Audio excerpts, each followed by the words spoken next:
वांग्याला result चांगला, टमाटर चांगले, गोबी चांगली, हा. पण मिरचीला समजा हे रोग पडला, रिझल्ट नाही ते. मिरचीला व्हायरस आला.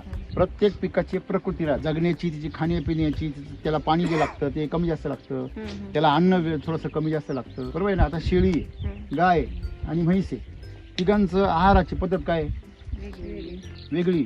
शेळी फक्त शेंडेच खाईल, म्हशीला तुम्ही काही टाका, पण गाय काही नाही खाणार, बरोबर आहे ना. म्हणून म्हशीचं दूध वेगळं राहत. म्हशीचं दूध पहिलं बनायला चालतं, बुद्धिमान माणसाला नाही चालतं. शेळीचं दूध औषधीच कामाला येतं. तिघी बी जनावरांचे ना, तिन्ही बी दूधच देते. दुधाच्या रंगात काही बदल आहे का? तिघांची दूध काय सफेद.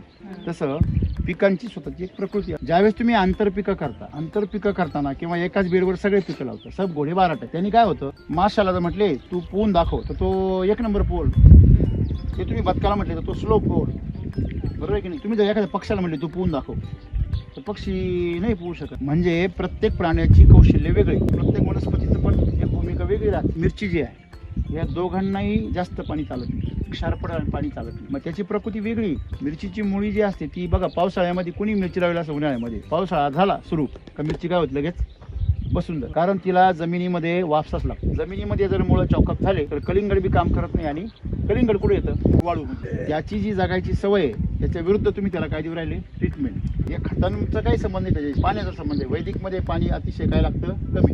तुमचे बेड बा पूर्ण वडले आहे का, हे पण पाणी जास्त आहे, हे बांध खाली. तुम्ही तिकडे काय पाहिजे करायचं बा, काय झालं? गोळा झाला, बरोबर आहे. समजा हा मी टाकला खाली, काय झालं? त्यांनी आणखीन बाकीचे गोळा करून घेतले, बरोबर आहे. स्वतः तर नाही फुटला, पण जे फुटेल होते त्याला नाही गोळा करून घेत. म्हणजे याच्यामध्ये सगळ्यात मेन प्रॉब्लेम हा आहे का, सगळ्या शेतकऱ्यांना असा भ्रम आहे का पाण्यावर शेती पाण्यावर पिकत नाही.